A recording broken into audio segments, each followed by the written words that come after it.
Jeudi, la Russie a opposé son veto à un projet de résolution visant à prolonger d'1 an le mandat du comité d'experts chargé de surveiller l'application des sanctions de l'ONU contre la Corée du Nord et son programme nucléaire.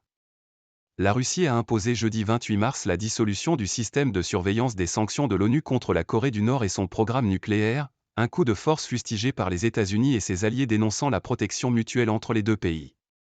Ce qu'a fait la Russie aujourd'hui avec cynisme sape la paix et la sécurité dans le monde, tout cela pour favoriser un troc vicié que Moscou a scellé avec Pyongyang, sur de l'armement notamment, a réagi Matthew Miller, porte-parole du département d'État américain.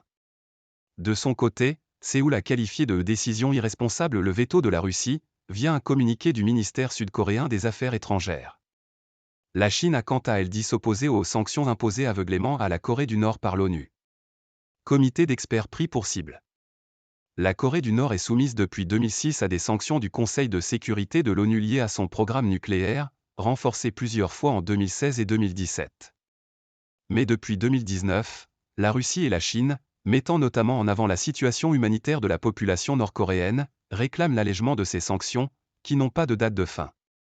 N'ayant pas obtenu gain de cause, les Russes ont pris pour cible le comité d'experts chargé de surveiller l'application de ces mesures, comité dont les rapports font référence. Malgré plusieurs reports du vote pour permettre des négociations, la Russie a ainsi mis son veto jeudi à un projet de résolution prolongeant d'1 an le mandat de ce comité.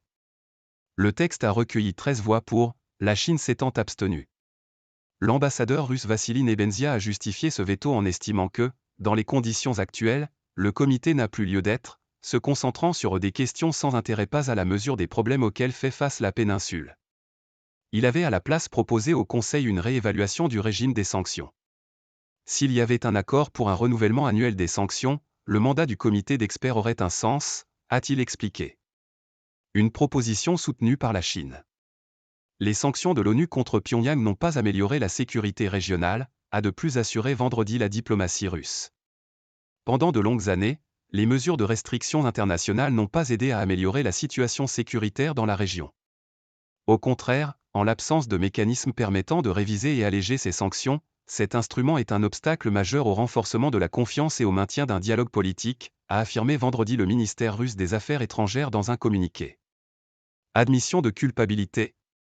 Dans son dernier rapport de 600 pages début mars, le comité d'experts souligne que la Corée du Nord continue de bafouer les sanctions du Conseil de sécurité, notamment en développant son programme nucléaire, en lançant des missiles balistiques, en violant les sanctions maritimes et les limites d'importation de pétrole.